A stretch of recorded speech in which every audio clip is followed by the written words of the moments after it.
When I first saw the initial sequences of data, I assumed it was just another interstellar visitor passing through our neighborhood. Objects like these have become rare but no longer unimaginable, yet something about this one felt different long before I could explain why. Maybe it was the trajectory, maybe the timing, or maybe the unsettling precision of its path. Whatever the reason, 3i Atlas refused to behave like an object that simply wandered in from the dark. The first solid fact appeared in the survey logs. The object's approach speed, roughly 68 kilometers per second, matched prior predictions with uncanny accuracy. Most natural bodies shed mass unevenly as they heat, leaving tiny deviations in their motion. But in every early observation, the object's vector remained unchanged. That stability was the first quiet warning.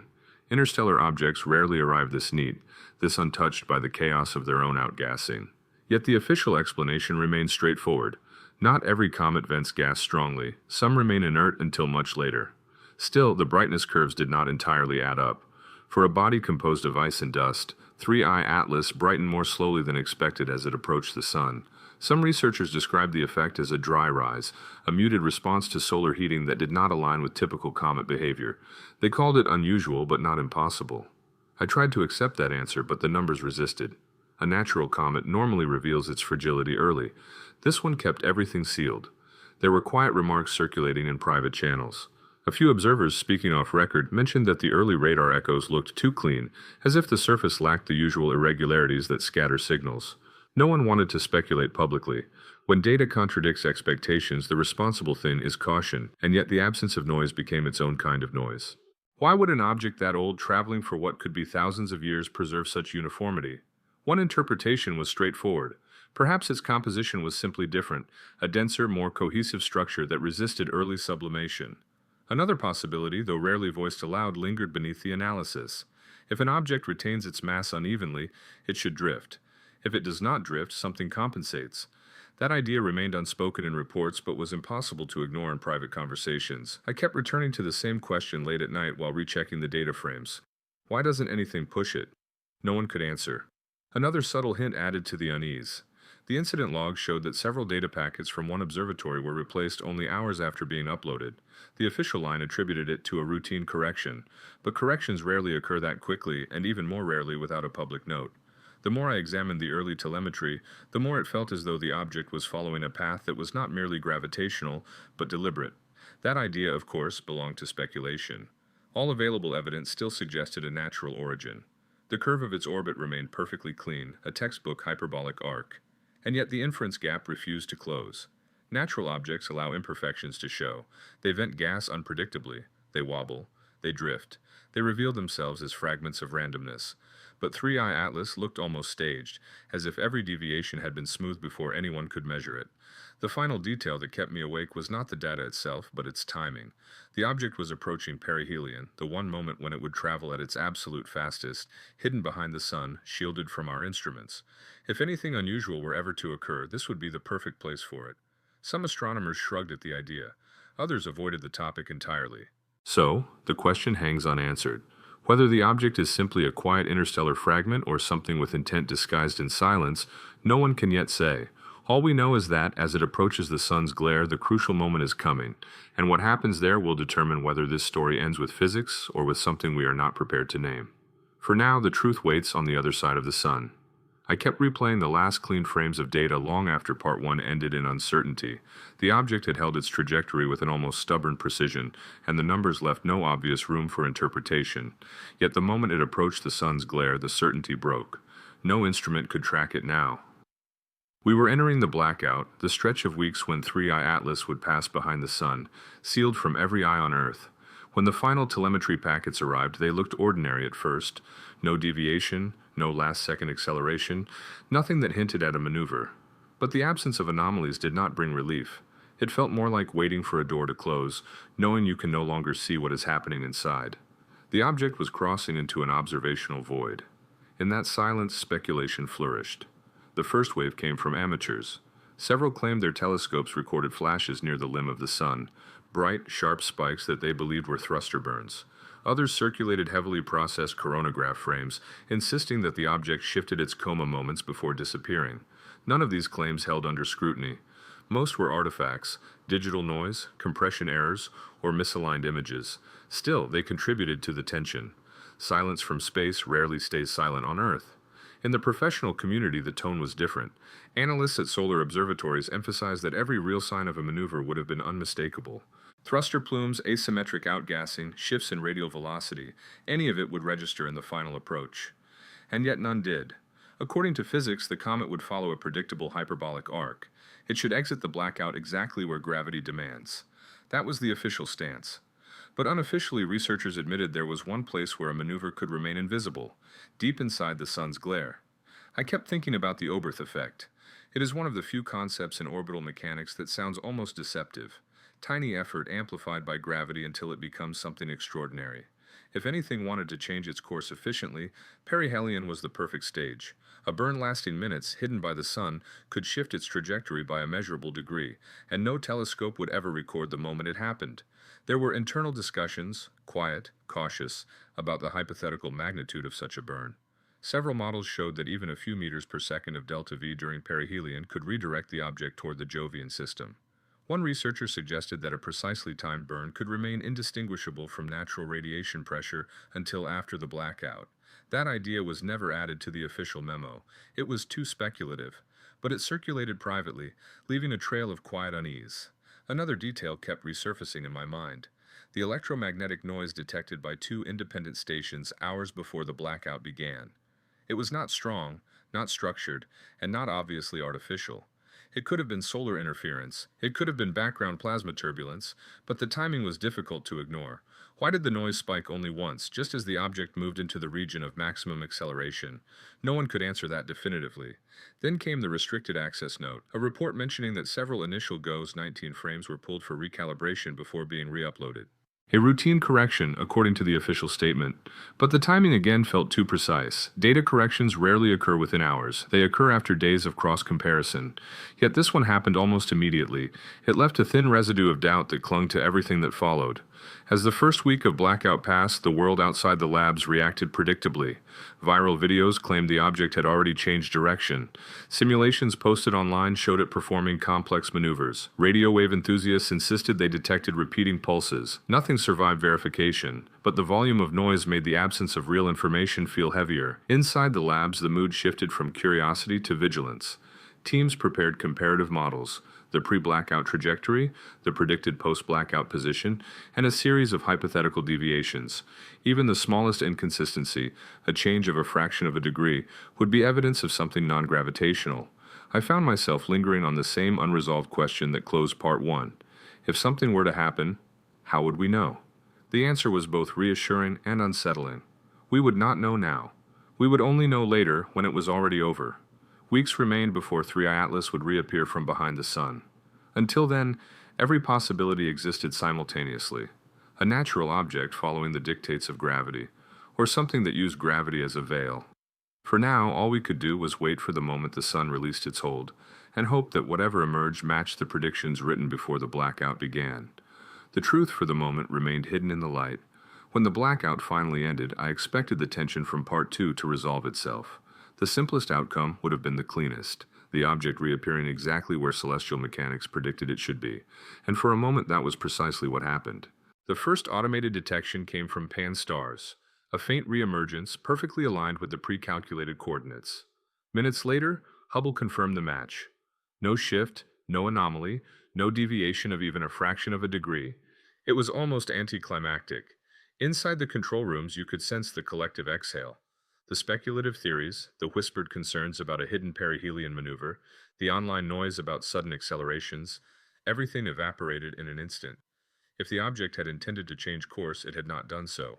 It behaved like an ordinary interstellar comet obeying the laws of gravity. The narrative of danger dissolved into relief. But science does not end when the object returns to the predicted position. That is where the real analysis begins. After the blackout, every instrument turned to a new question: what had the sun's intense heat done to it? The focus shifted from trajectory to composition. Spectrometric data, albedo changes, and thermal signatures began flowing into the system. And that is when the story stopped being simple. The first anomaly appeared quietly. The mass estimates before and after perihelion did not match. The object was lighter, significantly lighter, than it had been weeks earlier. This was expected to some degree. A comet heated by the sun naturally loses ice, dust, and volatile gases, but the amount of mass loss implied by the spectrometry was far larger than the change in brightness suggested. Something had been released, but not in the chaotic way comets normally shed material.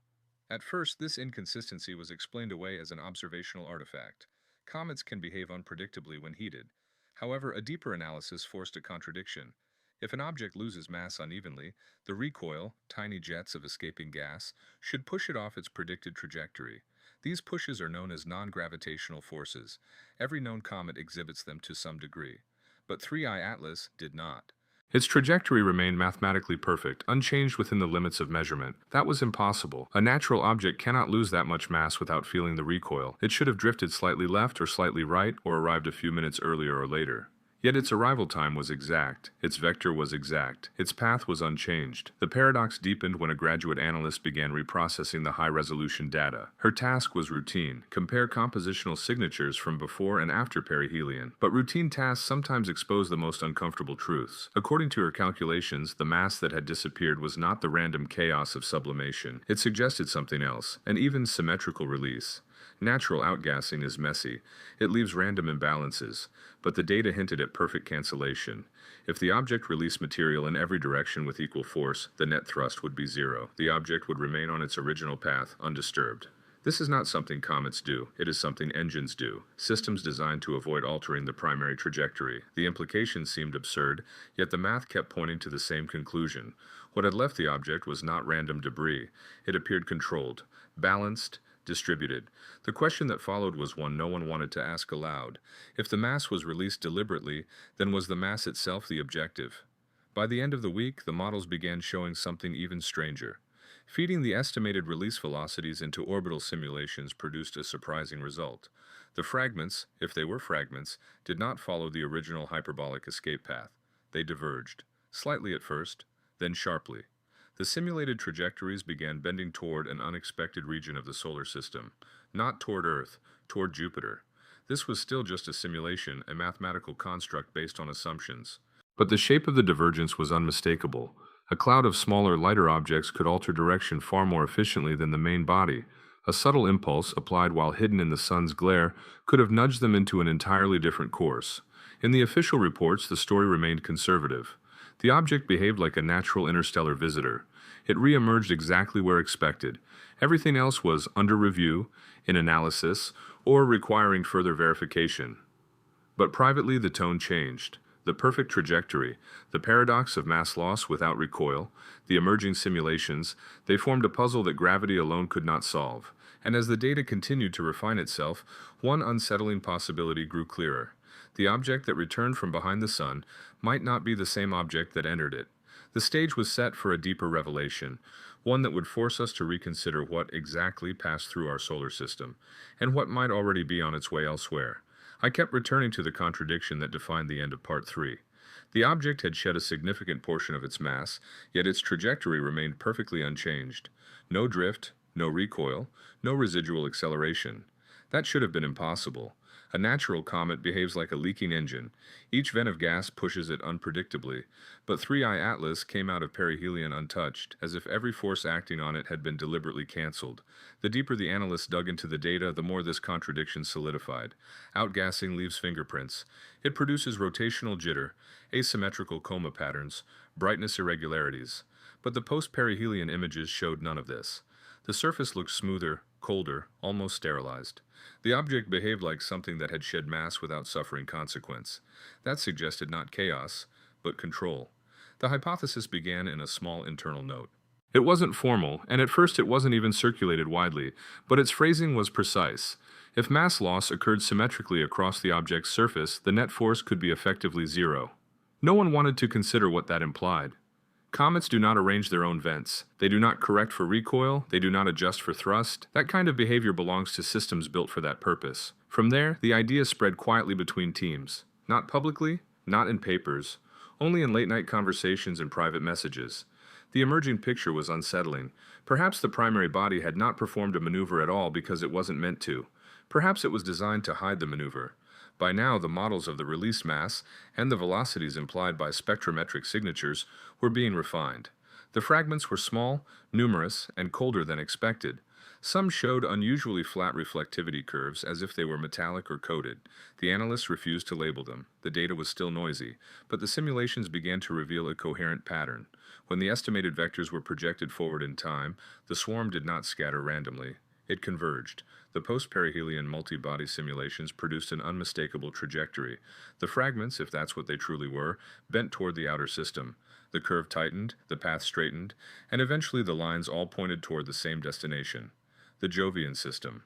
There was a moment, I think, when the implications finally settled on everyone at once. The room fell quiet. If that projection was correct, the main object, the one we had tracked with such care, was not the mission. It was the carrier. The visible traveler was a shell, a decoy, the harmless piece of rock sent to steal our attention. The real mission was the payload released behind the sun, hidden in solar glare, executed with such precision that no instrument could have witnessed the act. The analysts tried to break the model. They adjusted mass estimates, release angles, solar perturbations. They introduced error bars large enough to collapse most simulations. But the convergence persisted. The only way to avoid a Jovian trajectory was to assume the mass loss had been chaotic and uneven. But that assumption contradicted the core observation. The main body had not moved at all. Once the denial faded, the rest of the logic fell neatly into place. A natural object cannot lose mass in every direction simultaneously. It cannot control recoil. It cannot coordinate the release of dozens of fragments at precise escape angles. But a constructed system could. A designed system could.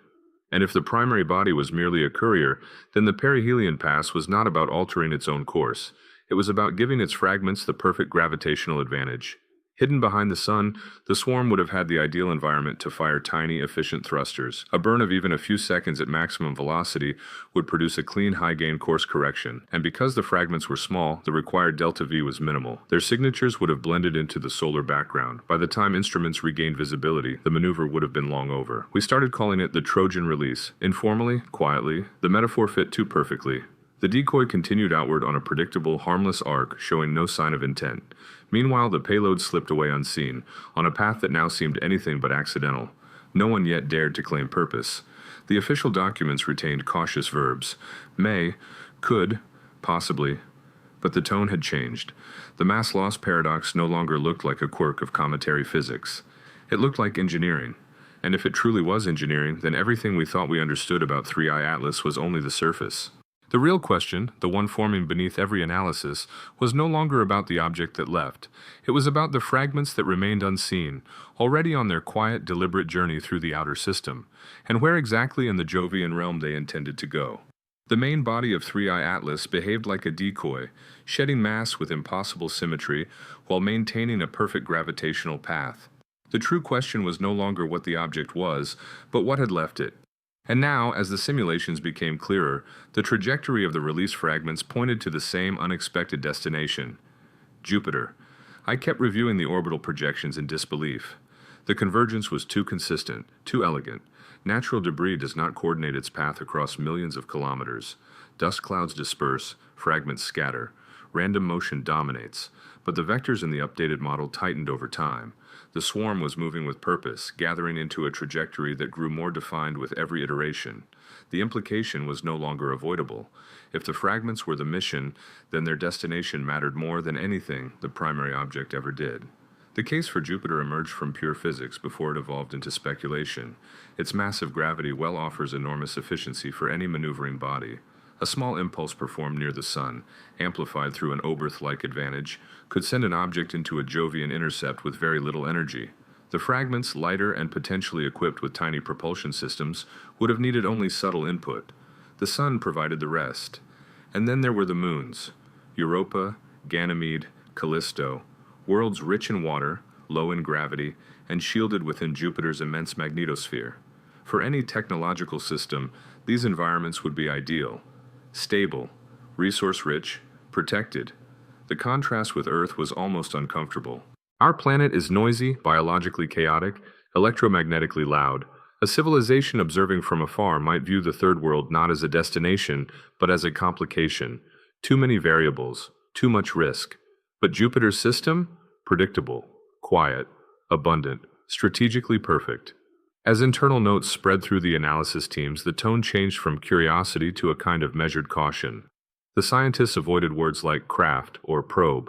They preferred phrases such as engineered symmetry, controlled release, or non-random divergence. But the meaning behind the careful vocabulary was the same. 3I Atlas appeared to have staged a delivery. More data arrived from post-perihelion spectrometry, reinforcing the earlier contradiction.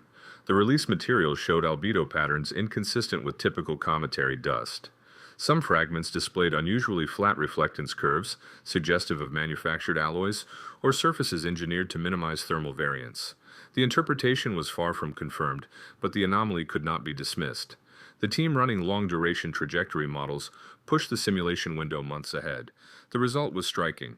If the swarm maintained its current course, it would intercept Jupiter's gravity field around March 2026. Not all fragments, only a subset, those with the most coherent vectors. The rest dispersed or remained on inert paths. But the leading cluster behaved like a small fleet adjusting itself along a shared corridor. The more we refined the simulation, the more another idea emerged. If the swarm was indeed technological, then its choice of Jupiter was strategic. The Trojan asteroids, two massive clouds preceding and trailing the gas giant, formed a stable, resource-filled region that could conceal any long-term presence. A small object lodged among them would be nearly impossible to detect with our current instruments. Thousands of irregular bodies drift there, undisturbed, unchanged for billions of years. A technological intruder could vanish inside that environment as quietly as a grain of sand falling into a dune. There was a moment when I realized the scale of the possibility. If the primary object was simply a delivery vehicle, then the arrival of 3I Atlas had not been a visit. It had been an insertion, the kind that military strategists call a silent deployment, a Trojan horse not aimed at a planet but at an entire region of space. The official channels remained cautious. No agency wanted to make a statement that would trigger public panic or sensationalism. The documents maintained conservative language. Further analysis required. Trajectories under review. Mass divergence not fully understood. But privately, the consensus was shifting. The mass loss paradox had only one explanation that fit every observation. The main object had concealed the maneuver by ensuring that all recoil forces canceled out. The fragments had not. Now, as the estimates aligned, we could see the shape of the maneuver that happened behind the sun. A coordinated release, a distributed burn, a shift so small it vanished into the solar noise.